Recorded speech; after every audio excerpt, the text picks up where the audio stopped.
Initial और final. तो initial यहाँ पर क्या था 0, ओके, इनिशियल यहाँ पे 0 है और फाइनल यहाँ पर क्या था L, और यहाँ पे स्मॉल वर्क डन। तो अब स्मॉल वर्क डन का जो भी इक्वेशन था हम लोग इसके अंदर सब्स्टिट्यूट कर देंगे। सब्स्टिट्यूट करना था वहां पे Y A X upon capital L into D X. तो ये जो Y A upon capital L है, ये गाइस टोटल में ऑलरेडी है, इनको आपको टोटल में कन्वर्ट करने की जरूरत नहीं है। यहाँ पे जरूरत किसे थी, dx को, तो उससे रिलेटेड जो भी टर्म था वो dx के साथ में ही रुक जाएगा अंदर और बाकी सारे स्टेप बाहर हो जाएंगे।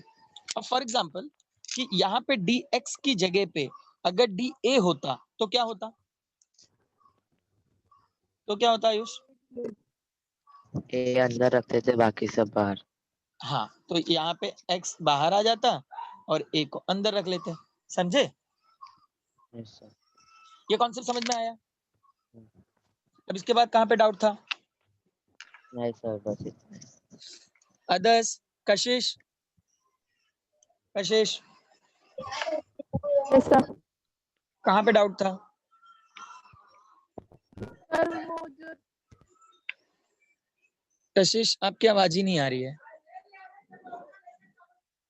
कशिश यस सर, यही सब में डाउट था कि मतलब वो स्मॉल वर्क है ना, वही में डाउट था। अभी क्लियर हुआ Kashish? Yes sir. Okay, what about Anchal, Harsh, Jayesh, Komal, Nirmiti, Prachi? Sir doubt Pranjal? नहीं है। नहीं है पक्का? और एक और हाँ भी हम सर।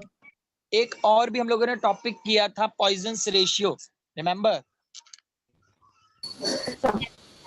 पॉइजन्स रेशियो में क्या मिला था? डीएल अपॉन क्या, स्मॉल डी अपॉन स्मॉल नहीं डी, मतलब फॉर्मूला नहीं, ऐसे याद रखना है, lateral strain directly proportional to longitudinal strain. तो लेटरल स्ट्रेन क्या था?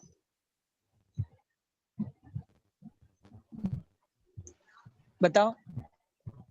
Change in diameter per unit original diameter. Very nice. तो अब जब इसको हम लोग इक्वल में कन्वर्ट करते हैं सो कुछ ना कुछ कांस्टेंट मिलता है, यस और नो? Yes sir. क्या मिलता है कांस्टेंट में?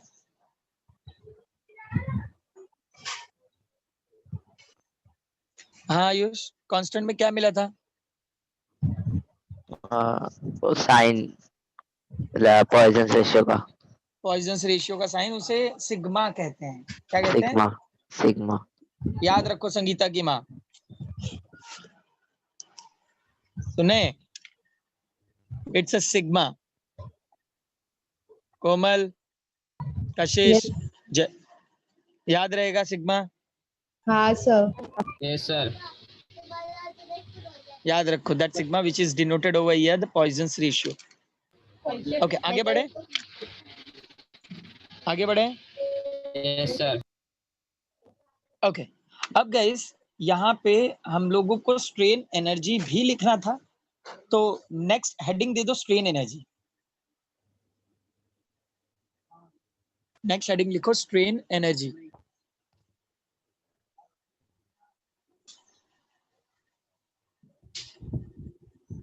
लिखा सबने? Yes sir. Write down definition.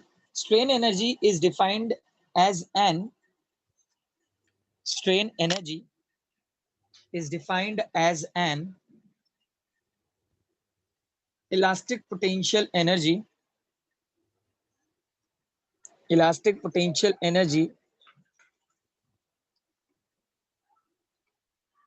gained by a wire.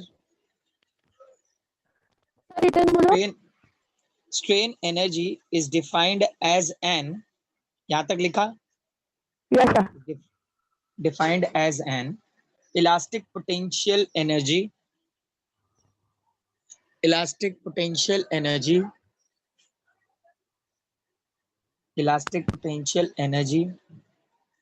gained by a wire gain by a wire, लिखा, Yes, sir. gain by a wire during elongation, during elongation, during elongation by stretching force, during elongation by stretching force.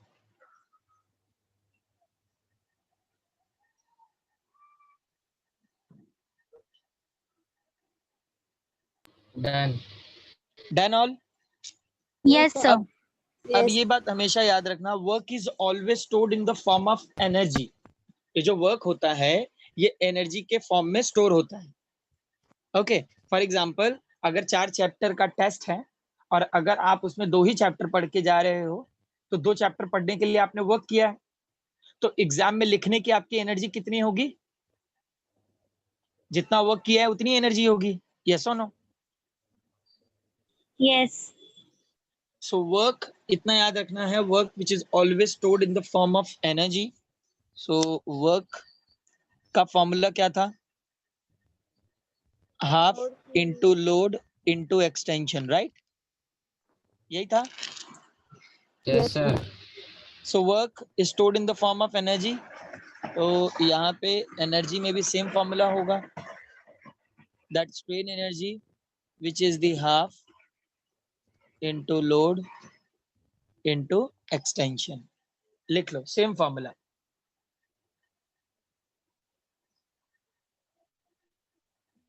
Half into load into extension.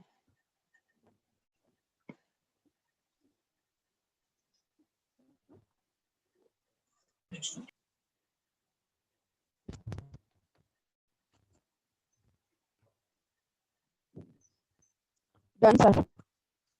Done everyone? Yes, sir. Yes, sir. Yes, sir. Okay okay. अब guys यहाँ पे इसी derivation से related एक और derivation है जिसका नाम है work done in stretching wire. So give the next heading, work done in stretching wire. Work done in stretching wire.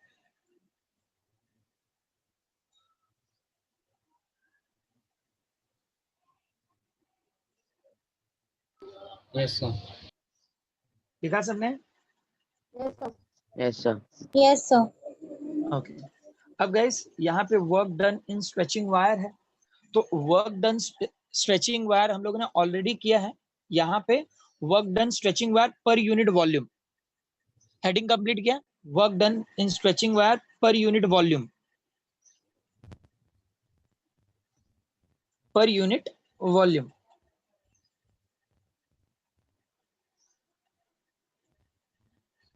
Work Yes, done sir. Stretching wire per unit volume. लिख लिया सबने? Yes, sir. Yes, अब sir. Guys topic के नीचे वापस लिखो, मतलब answer में work done per unit volume is equal to, work done per unit volume is equal to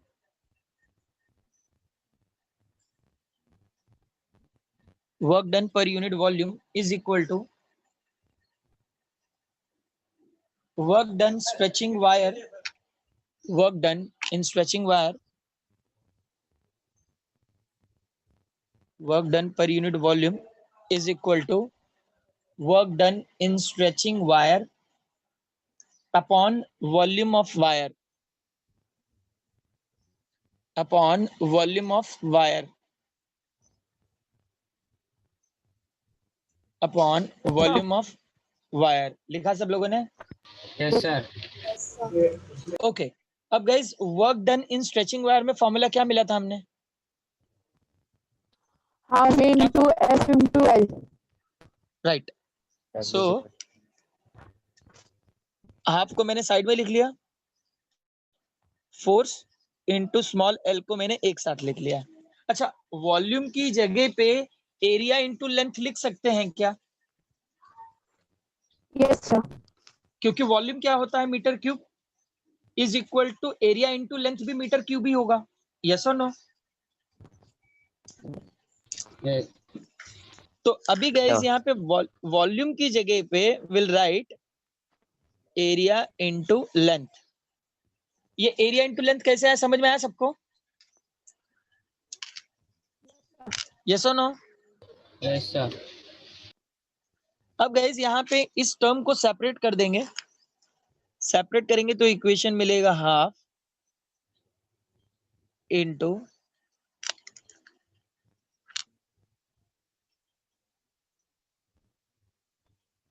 F upon A into small l upon capital L। अच्छा, F upon A की जगह पे क्या लिख सकते हैं? F अपॉन A की जगह पे क्या लिख सकते हैं? mg पाया स्क्वायर। ये किसका फॉर्मूला था? Longitudinal stress. Longitudinal stress. Listen, simple stress. यहाँ पे हमें लॉन्गिट्यूडनल मेंशन करने की जरूरत नहीं है क्योंकि पूरा एक्सपेरिमेंट लेंथ पे ही चल रहा है। Is that clear? तो लॉन्गिट्यूड नहीं लिखोगे तो भी चलेगा। Is that clear all? और small L upon capital L की जगह पे आयुष? स्ट्रेन। स्ट्रेन। तो यहाँ पे इसे हम लोग लिख लेंगे half into stress into strain.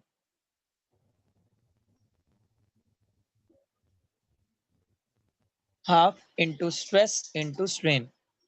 Here we got the work done per unit volume. देखो सबको समझ में आया क्या? Yes sir. Yes, sir. Yes, sir. Sumit, Saurav, Snehal, Shivam, sir. Clear है Sumit? Yes sir. Okay okay. Snehal, what about you? Snehal, Kashish, Anchal, Danish? Yes sir. Yes sir. Yes, sir. अब guys यहाँ पे मैंने आपको बताया था work is always stored in the form of energy. Yes और no? Yes. Work is always stored in the form of energy. Hence, that energy per unit volume, क्या होगा एनर्जी पर यूनिट वॉल्यूम का formula? Ayush? Into F into L. नहीं, Half यहाँ पर stress देखो, into strain. Stress into strain. मतलब जो formula work का होगा सेम फॉर्मूला एनर्जी का भी होगा, stress into strain. Is that clear? So that is our Yes, sir. equation. It's our equation number 1. लिख लो यहाँ तक सब लोग।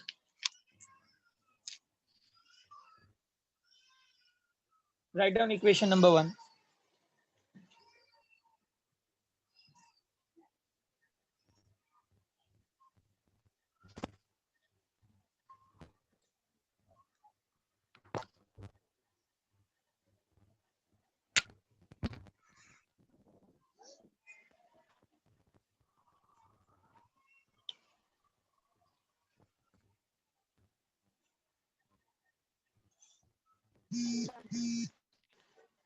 Done everyone?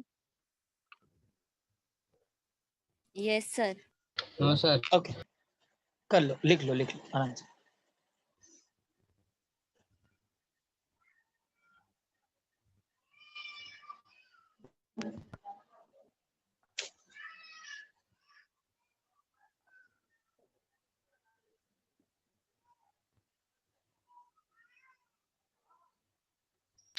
Done, sir. Done everyone? Okay. Yes, sir. Yes, Now sir. let me know. Now let me know the guys formula of Young's modulus.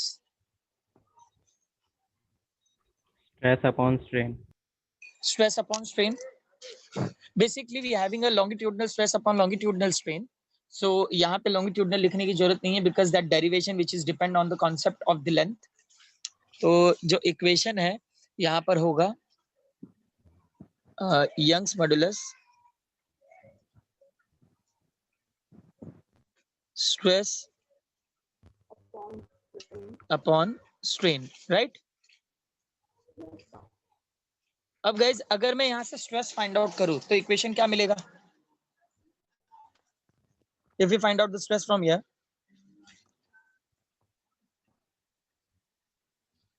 stress which is equal to Young's modulus into strain, right? Yes, sir. Okay. अब यहाँ पे ये equation मिल गया. Equation number 1 दिख रहा है आप लोगों को? Yes, sir. Yes, sir. So Yes, we need to sir. substitute that above equation in equation 1. यहाँ तक लिखो और उसके नीचे लिखो. ये दोनों इक्वेशन भी लिख लो इक्वेशन नंबर 1 के नीचे.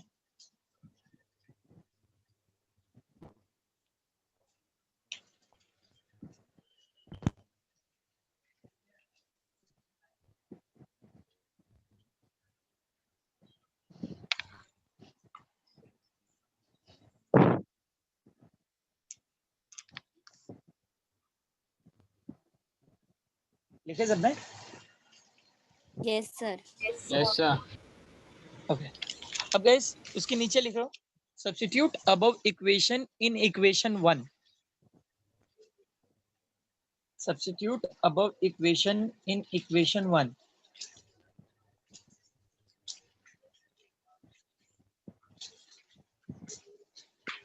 Substitute above equation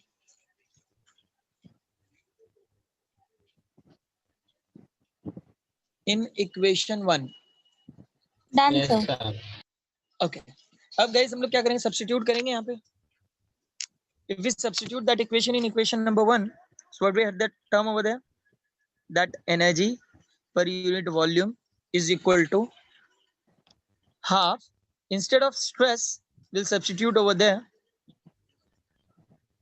into Y into strain.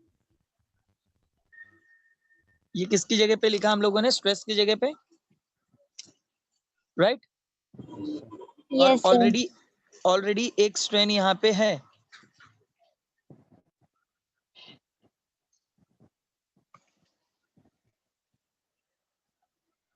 Okay, so strain into strain, it will become a strain square. तो इस इक्वेशन को हम लोग लिख सकते हैं energy per unit volume is equal to Y strain square upon 2. Yes or no? लिख सकते हैं? ये समझ में आया सबको? Yes. Yes, sir. Yes, sir. And give it equation number 2 guys. ये जो इक्वेशन है इसको इक्वेशन नंबर 2 दे दो. That equation representing equation number 2. Okay, sir.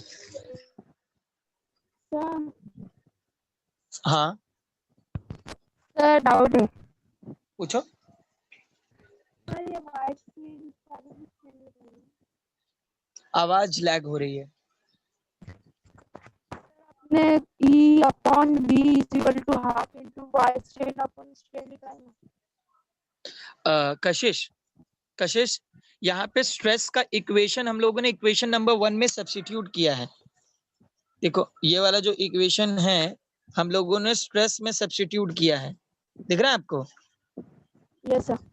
इसकी जगह पे अगर स्ट्रेस का पूरा ये वाला फॉर्मूला सब्स्टिट्यूट करूं तो क्या दिखेगा? Yes, sir. समझे कशिश? समझे या नहीं? Yes, sir. ओके.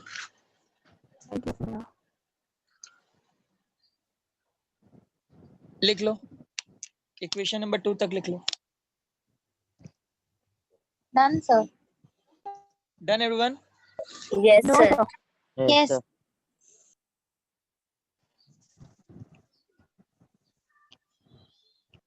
समझ में आया सबको इक्वेशन नंबर 2 तक? Yes, sir. Yes, sir.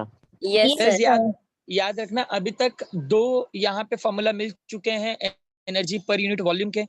अब यहाँ पे थर्ड फॉर्मूला हम लोगों को मिलेगा. तो अभी लिखना नहीं, आप लोग जरा ध्यान से देख लेना पहले, ठीक है? अब गाइस इक्वेशन नंबर 2 के बाद again we having a formula Young's modulus. दिखाई दे रहा है सबको? यंग्स मॉडुलस का फॉर्मूला वापस यहाँ पे दिया हुआ है. अब यंग्स मॉड्यूलस के फॉर्मूला से अगर मैं स्ट्रेन फाइंड आउट करूं तो क्या मिलेगा?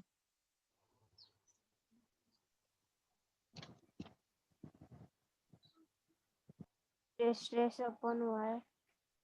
Right, Stress upon Y. Stress upon Y. ठीक है, अब इसको भी क्या करेंगे हम लोग, इक्वेशन नंबर 1 में सब्स्टिट्यूट करेंगे। यस और नो कशिश? Yes sir. तो स्ट्रेन की जगह पे क्या होगा? स्ट्रेस। हाफ इंटू स्ट्रेस, और स्ट्रेन की जगह पे भी क्या होगा? Stress upon Y.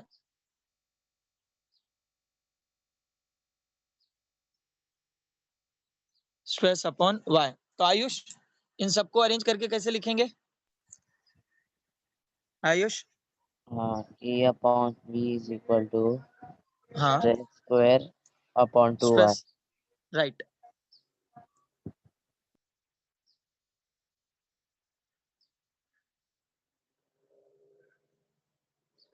स्ट्रेस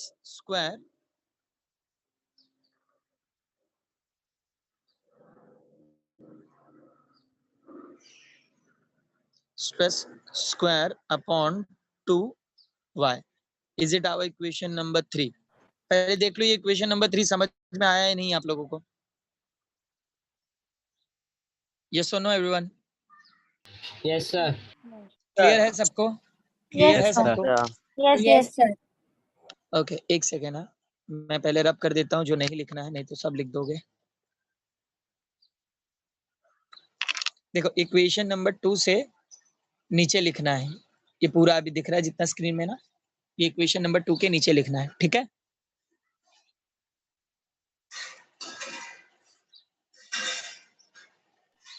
लिख लोगे अभी? And guys, strain is equal to stress upon Y के नीचे लिख लेना। Will substitute that above equation in equation 1। देखो पहले ये दोनों लिखो, पहले ये दोनों फॉर्मूला लिखो, मैं बोलता हूँ क्या लिखना है। ये दोनों लिख लो पहले।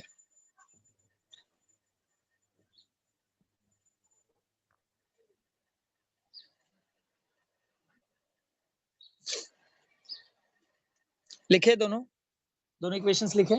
Yes, sir. Yes, sir. Okay, Ayush, Jayesh, Sumit, Yes, sir. Yes, sir. Okay. उसके नेक्स्ट लाइन में लिखो substitute above equation in equation 1। आपको पता रहना चाहिए कहाँ सब्स्टिट्यूट किया है। Substitute above equation in equation 1।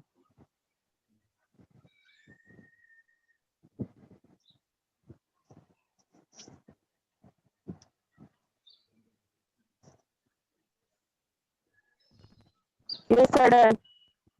अब लिख लो पूरा।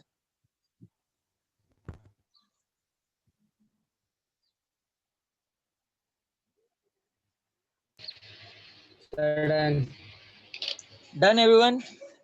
No sir. Yes, No, sir. sir. लिख लो, लिख लो।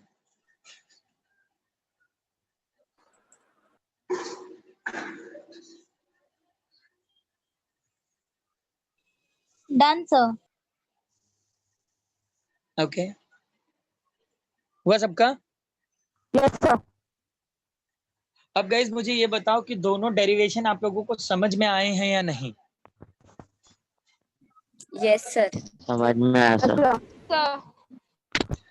गाइज Yes, बहुत ज्यादा sir. डिफिकल्ट नहीं है, लेकिन हाँ एक बार प्रैक्टिस करने की जरूरत जरूर है। इसे प्रैक्टिस जरूर करना आप लोग। ठीक है, Yes, sir. आगे बढ़े? Yes, sir. Yes, आगे sir. बढ़ जाए। Yes, sir. Yes, sir. तो याद रखना यहाँ पे एनर्जी पर यूनिट वॉल्यूम के 3 फॉर्मूलाज हैं, तो तीनों को याद रखना है। जिस टाइप का गिवन दिया जाएगा उस टाइप से आप लोग न्यूमेरिकल सॉल्व करोगे। न्यूमेरिकल का मतलब समझ रहे हो ना, प्रॉब्लम्स। ठीक है, ओके। आयुष, आवाज आ रही है आपको? Yes, sir. आयुष, कभी कभी किसी वायर को आपने स्ट्रेच करके तोड़ा है क्या? Yes, sir. तो क्या तोड़ा। मतलब क्या दिखाई देता है वहां पे? वायर में किस तरीके के चेंजेस दिखाई देते हैं? बीच में से पतला हो जाता है और फिर टूट जाता है। बीच में से पतला होता है फिर टूटता है, डायरेक्ट नहीं टूटता। क्या ये ऑब्जर्वेशन सब लोगों ने किया है क्या? Yes, sir. No, sir. नहीं। तो आज क्या काम करना है आपको, अपने घर के वायर निकालने हैं, जहां पर भी लगा हुआ है वायर सारे, उनको निकाल के तोड़ तोड़ के चेक करना है कि मैं सही बोलता हूं या नहीं। ठीक है, सुने आपने क्या करना है? Yes, sir.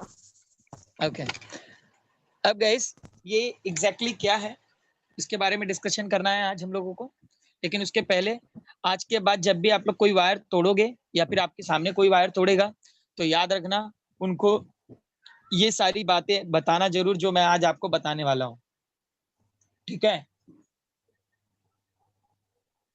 Yes, sir. अरे हाँ हाँ ना बोला करो। Yes, sir. Yes, हाँ, sir. sir. ओके, टॉपिक का नाम लिखो, behaviour of metal wire under increasing load. Behaviour of metal wire under increasing load।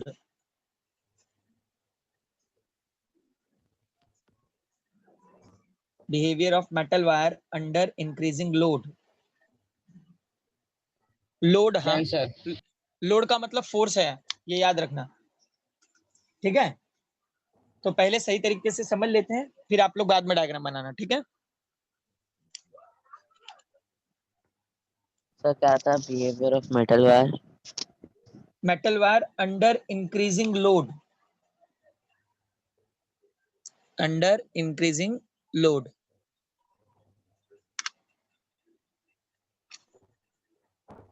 लिखे? Yes, sir. अब Yes, गाइस sir. यहाँ पे अपने पास ग्राफ है स्ट्रेस वर्सेस स्ट्रेन।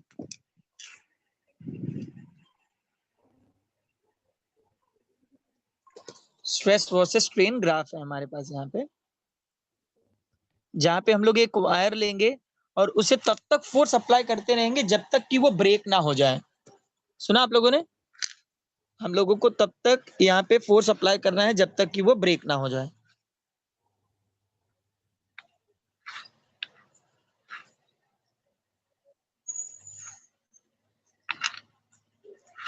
अब ये पॉइंट O है और यहाँ पे पॉइंट P है। OP दिखाई दे रहा है आप लोगों को? Yes, sir. Point O and P। अब गाइस ये जो OP पॉइंट है ये इनिशियल पॉइंट है where we does not applying the any force in that material, so that material which is remain the straight line। मतलब जब तक हम लोग कोई भी फोर्स यहाँ पे अप्लाई नहीं कर रहे हैं तब तक वो वायर स्ट्रेट है। Is that clear all? So that OP which is representing the proportionality limit, मतलब यहाँ पे फोर्स अप्लाई करने के पहले का कंडीशन है ये। जब तक आप किसी भी वायर पे फोर्स अप्लाई नहीं कर रहे हो तब तक कैसे दिखेगा? वो स्ट्रेट दिखेगा। यस और no? Yes, sir. Yes, sir. तो याद रखना यहाँ पर जो P है that is the proportionality limit. Okay, मतलब ये इनिशियल कंडीशन है जहां पे हम लोगों ने फोर्स अप्लाई नहीं किया है। Is that clear? Yes, sir. After that guys, after that अब यहाँ पे हम लोग फोर्स अप्लाई करना शुरू कर रहे हैं। मतलब जब तक किसी भी वायर में फोर्स अप्लाई नहीं करते हैं तब तक वो स्ट्रेट दिखाई देता है। जब हम लोग फोर्स अप्लाई करना शुरू करते हैं तो कैसा दिखता है? तो जैसे ही if we increase the load in a wire so that wire which should be reaches at point E, that wire which is reaches at point E, so that OE is representing the elastic limit। OE which is representing the elastic limit, मतलब guys elastic limit में that stress which is directly proportional to strain, and that elastic limit which is follow the Hooke's law, and in that case that material which is able to regain its original shape and size after removal of deforming force। मतलब OE elastic limit को represent कर रहा है। Limit के अंदर material अपने आप को रिगेन कर सकता है फोर्स निकलने के बाद। ये पॉइंट समझ में आया आपको? ये पॉइंट क्लियर हो रहा है क्या? No, sir. Yes, sir. Elasticity का डेफिनेशन क्या था बताओ? matter, the substance which regains its shape and size after removal of deforming force. मतलब Or अगर रबर मटेरियल है, ओ ई तक ये रबर जैसा बिहेव कर रहा है, मतलब फोर्स अप्लाई करेंगे तो इसका शेप साइज चेंज हो गया, फोर्स निकाल देंगे तो खुद को रिगेन कर लेगा। यस और नो? यस और no? Yes, sir. Yes, sir. तो ओ ई यहाँ पे इलास्टिक लिमिट है। इलास्टिक लिमिट में मटेरियल खुद को रिगेन करता है after removal of deforming force and it is obey the Hooke's law. किसको ओबे करता है ये? हुक्स लॉ को। Is that clear all? yes, sir. अब गाइस मैं इसको दोनों पॉइंट को स्टार्टिंग से बता देता हूं। That OP which is representing the proportionality limit. Proportionality limit का मतलब ये इनिशियल कंडीशन है where we does not applying the any force in that material. After that when we increase the load, that material which is reaches at point E, so that OE which is representing the elastic limit. Within elastic limit, stress is directly proportional to strain, and that material which is able to regain its original shape and size after removal of deforming force. मतलब OE एक elastic material है, ये इन that case stress directly proportional होता है strain से, और ये material खुद को रिगेन करता है after removal of deforming force and it is obey the Hooke's law. Is that clear all? Yes, sir. Yes, sir. Sumit, Sumit, Jayesh, Yes, sir. Clear है ये point? Yes, sir. Okay, what about Sumit, Anchal, Danish?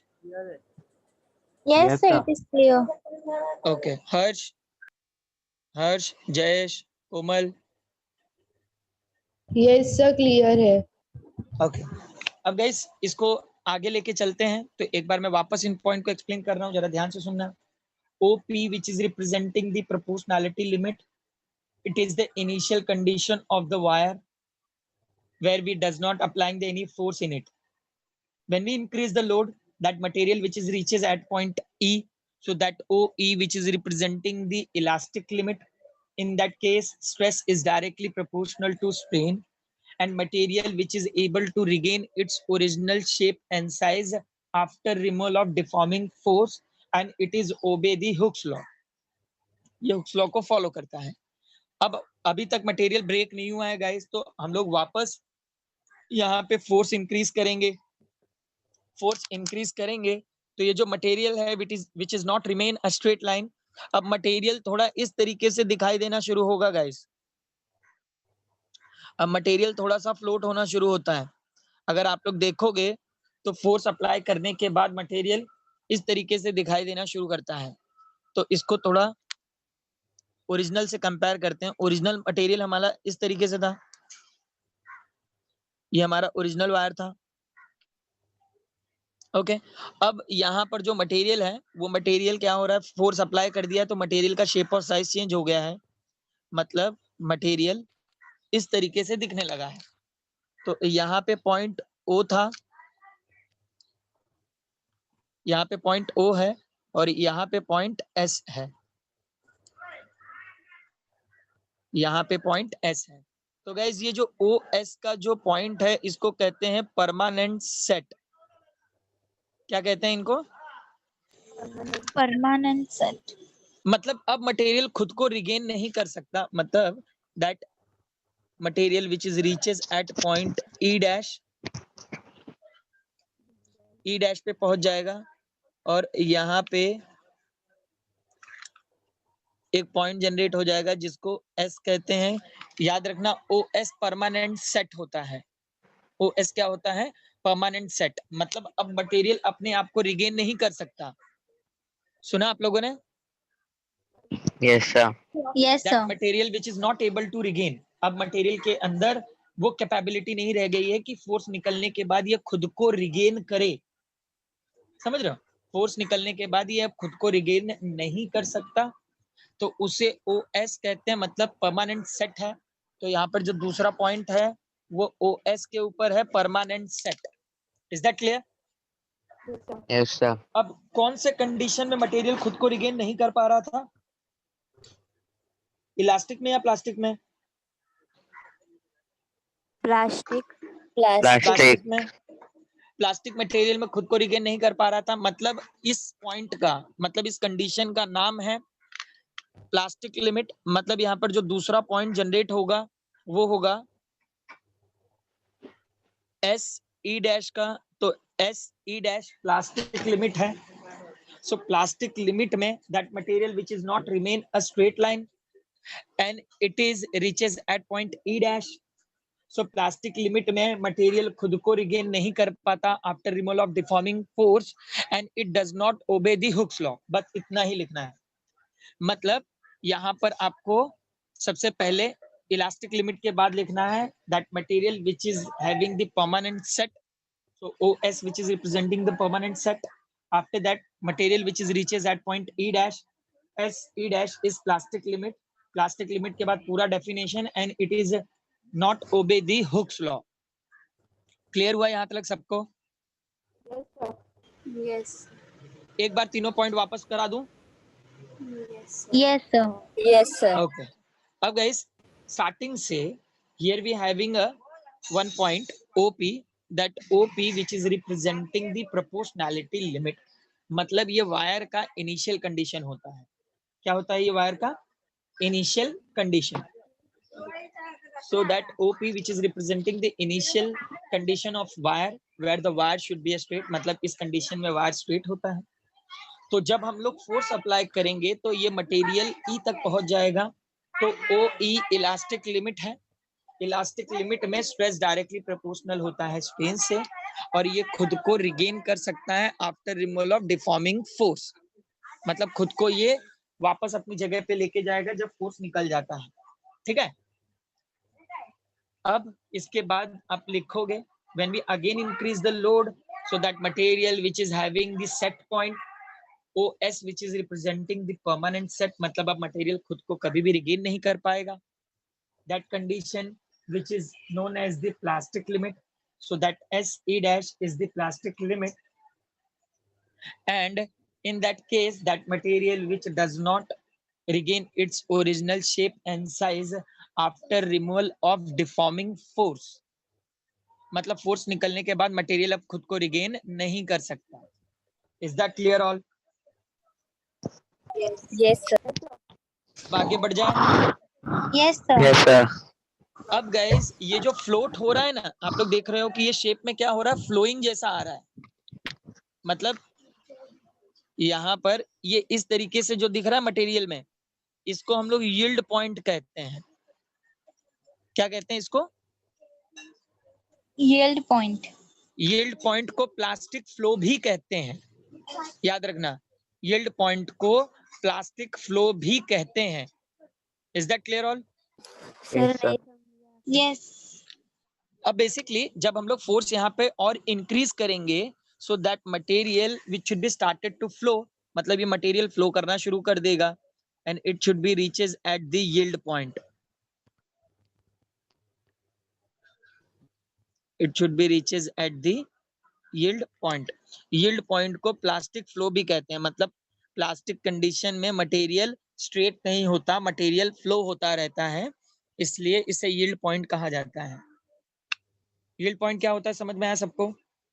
Yes, sir. Yes, sir. Yield point का मतलब guys plastic flow, मतलब जो material flow हो रहा है, मतलब अब ये स्ट्रेट नहीं है, देखो यहाँ पर भी फ्लो हो रहा है ना, ये वाला जो कंडीशन है यहाँ पे, ये फ्लोटिंग कंडीशन ही दिखा रहा है, तो इसे यील्ड पॉइंट ही कहते हैं। Is that clear all? Yes, sir. Yes, Yes, sir. sir. So that is our yield point which is also known as the plastic flow। तो यहाँ पर एक और पॉइंट ऐड कर देते हैं हम लोग, तो नेक्स्ट पॉइंट यहाँ पे बन जाएगा यील्ड पॉइंट। अब गाइस यहाँ पर क्या होगा, जब हम लोग इसके अंदर थोड़ा सा और फोर्स अप्लाई करेंगे तो ये बीच से पतला हो जाता है। अभी आप लोग मेजर करोगे तो वायर बीच से क्या हो जाता है, पतला हो जाता है। So when we again increase the load, so that material which should be bending towards to the upward direction and reaches at the neck point, मतलब अगर हम लोग इसके अंदर थोड़ा सा और फोर्स अप्लाई करें तो मटेरियल नेक पॉइंट पर पहुंच जाता है। नेक पॉइंट का मतलब होता है कि मटेरियल मिड से थोड़ा सा थिन हो गया है। मटेरियल मिड से थोड़ा सा क्या हो जाता है? थिन। समझ में आ रहा है? वो जो थिन होता है उसको क्या कहते हैं? Neck point. हाँ सर। उसको कहते हैं नेक पॉइंट। ऐसा मिड से ये थोड़ा सा पतला हो जाता है। समझ में आ रहा है? तो इसे, ये जो काफी थिन हो गया है, इसे हम लोग नेक पॉइंट कहते हैं। याद रहेगा? Yes sir. Yes, sir. तो ये नेक पॉइंट है। नेक पॉइंट को ब्रेकिंग स्ट्रेस भी कहते हैं। नेक पॉइंट को ब्रेकिंग स्ट्रेस भी कहते हैं। याद रखना, ब्रेकिंग स्ट्रेस का मतलब है कि वहां पर अब अगर आप फोर्स अप्लाई करोगे तो मटेरियल की कैपेसिटी नहीं है कि वो स्ट्रेच हो सके। मतलब अब जरा सा भी फोर्स अप्लाई करोगे तो वो जहाँ पे थिन है वहां से ब्रेक हो जाएगा। तो जैसे ही फोर्स को वापस इंक्रीज करेंगे, that material which is reaches at breaking point, मतलब मटेरियल ब्रेक हो चुका है। ये थिन पॉइंट से मटेरियल क्या हो जाएगा? ब्रेक हो जाएगा। सुना आप लोगों ने? Yes sir. थिन Yes, पॉइंट से sir. मटेरियल क्या हो जाएगा? ब्रेक हो जाएगा। तो यहाँ पे नेक पॉइंट और at last we having a breaking point. Is that clear all? Yes, sir. Yes sir. Yes, sir. समझ में आया? वायर में कौन कौन से कंडीशंस होते हैं? मतलब अभी तक तोड़ने तक क्या ऑब्जर्वेशन था? फोर्स अप्लाई किया, वायर टूट गया। लेकिन आज के बाद आप लोग जब भी किसी वायर को इस तरीके से स्ट्रेच करके तोड़ोगे तो वहां पे इन सारे पॉइंट्स का नाम जरूर याद करोगे। कौन कौन से पॉइंट हैं? इलास्टिक पॉइंट है, प्लास्टिक पॉइंट है, परमानेंट सेट है, यील्ड पॉइंट है, यील्ड पॉइंट को प्लास्टिक फ्लो भी कहते हैं, नेक पॉइंट है, नेक पॉइंट को ब्रेकिंग स्ट्रेस भी कहते हैं, और at last we having a breaking point. Okay, yes sir. तो अभी गाइस ये डायग्राम बना लो। ये डायग्राम बना लो सारे। डायग्राम बना के पॉइंट्स लिख लो जरा।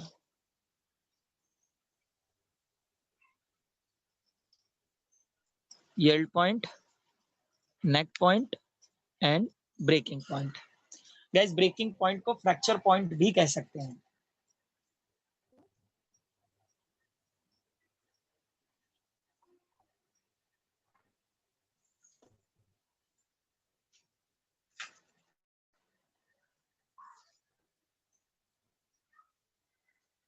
नाम लिख लेना है, elastic limit, permanent set,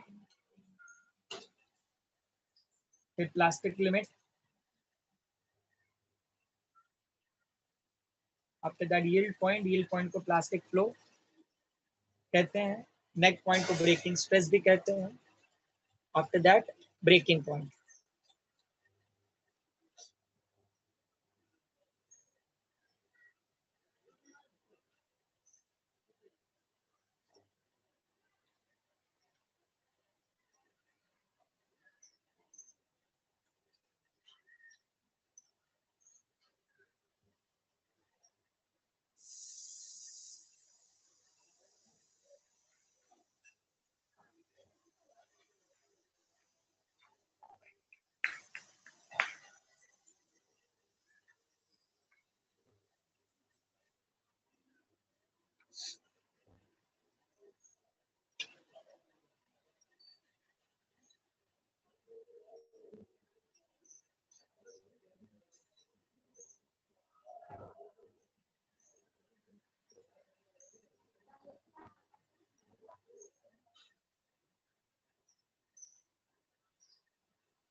If you done, then let me know, huh?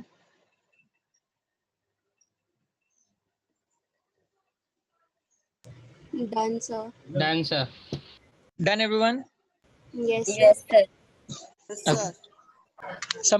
एक बार गाइस वापस ये सारे पॉइंट्स को हम लोग देख लेते हैं, ठीक है?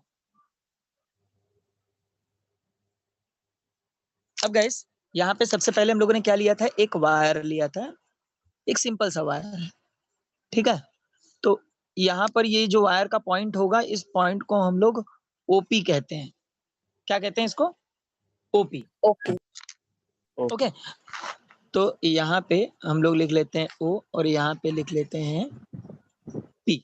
अब जैसे ही इसके अंदर मैं थोड़ा सा फोर्स अप्लाई करता हूँ, मतलब ओपी को प्रोपोर्शनैलिटी लिमिट कहते हैं, मतलब ये इनिशियल कंडीशन होता है जहाँ पे वायर स्ट्रेट दिखाई देता है। अब इसके बाद जैसे ही मैं थोड़ा सा फोर्स अप्लाई करूंगा तो ये मटेरियल जो है वो ओपी से ई तक पहुंच जाएगा, मतलब थोड़ा सा ये एक्सटेंड हो जाएगा बट स्ट्रेट ही रहेगा। याद रखना, थोड़ा सा ये एक्सटेंड हो गया है बट ये स्ट्रेट ही है, तो इसे ओ ई कहेंगे। मतलब O E which is representing the elastic limit. Elastic limit लिखने के बाद लिखना in that case stress is directly proportional to strain. Okay, अब फिर उसके बाद पूरा definition that elastic material which is able to regain its original shape and size after removal of deforming force. Is that clear? Yes, sir. Yes, sir. Yes, और ये sir. Material किसको follow करता है? हुक्स लॉ को। किसको follow करता है? Hooke's law. Hooke's law. Law. अब गाइस और थोड़ा सा फोर्स अप्लाई करेंगे तो ये जो मटेरियल है अब ये थोड़ा सा अपना शेप और साइज चेंज करना शुरू कर देगा। अब ये मटेरियल अपना थोड़ा सा शेप और साइज चेंज करेगा।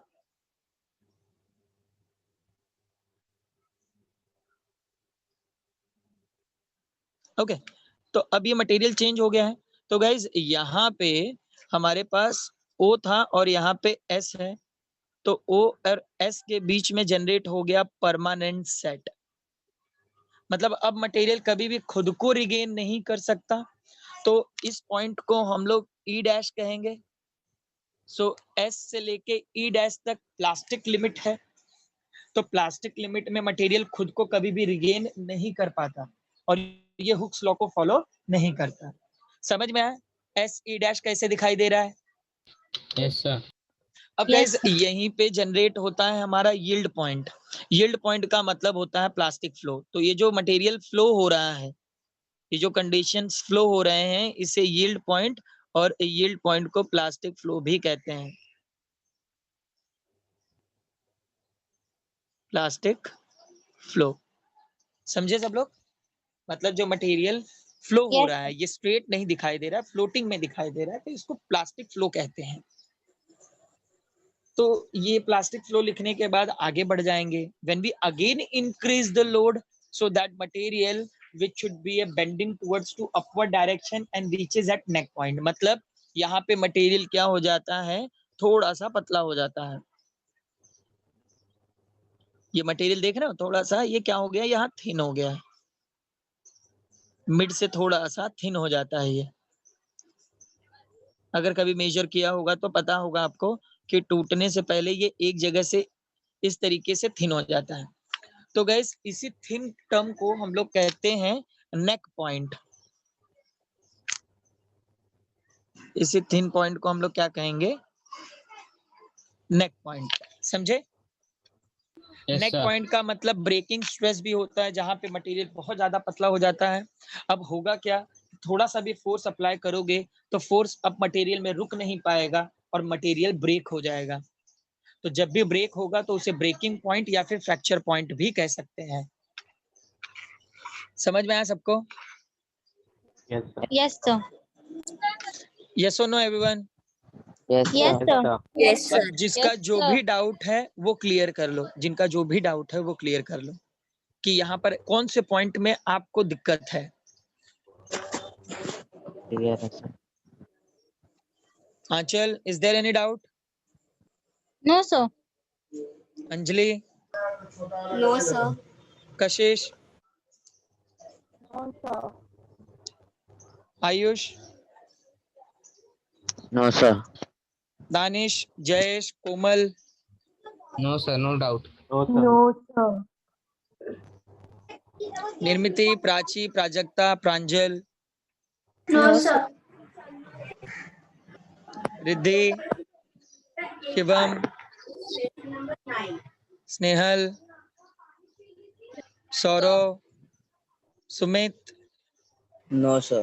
No, sir. मैन शेख, ओके अब गाइस इसके आगे नहीं बढ़ेंगे क्योंकि आगे के भी टॉपिक लेंथी ही है। तो आज जो डेरिवेशन हुआ और लास्ट टाइम जो डेरिवेशन हुआ था, ये सारे पॉइंट आप लोगों को क्लियर हुए हैं क्या? Yes, sir. Yes, sir. Guys, याद रखना ये थियोरेटिकल है, ये थियोरेटिकल है, आपको समझ के रखना होगा। आगे क्लासेस से आपको नोट्स दिया जाएगा, उस नोट्स में काफी अच्छी तरीके से वो लिखा हुआ है। तो मेरे हिसाब से आपको खाली पढ़ना ही है, लिखना नहीं है, ठीक है? तो सर जब नोट्स Yes, sir. देंगे तो उसमें से अच्छी तरीके से क्लियर कर लेना। और अभी आज का ये जो एक्सप्लेनेशन हुआ है ये रिकॉर्ड हुआ है, ये रिकॉर्डिंग यूट्यूब पे डाली जाएगी और ये रिकॉर्डिंग को आप दोबारा भी सुन सकते हो जब भी आपको डाउट होगा। Is that clear all? Yes, sir. Yes, sir. Yes, sir. Yes, sir. Okay और सुमित आपका जो भी छूटा हुआ है या फिर जिनका भी जो भी छूटा है, जरा मुझे बताओगे आप लोगों का इस चैप्टर में क्या क्या छूटा हुआ है? Yes. Sir. जिनका जो भी छूटा होगा वो एक बार ये रिकॉर्डिंग मतलब जो यूट्यूब पे डाली जा रही है वो स्टार्टिंग की रिकॉर्डिंग जरूर देखना और जो भी डाउट होगा मुझे हर लेक्चर में आप लोग पूछ सकते हो, ठीक है? Yes, sir. Yes, sir. Class open होने के बाद गाइस जो भी जिनका भी छूटा हुआ है एक बार हम लोग शॉर्ट रिवीजन रखेंगे जरूर ताकि आपके Okay, सारे sir. पॉइंट्स क्लियर हो जाए, ठीक है? Okay, sir. Yes. Yes, sir. Okay guys then will stop here. Yes, sir. Okay everyone bye bye. Bye, Thank sir. you, sir. Thank you, sir. Bye. Okay ma'am, you may stop now.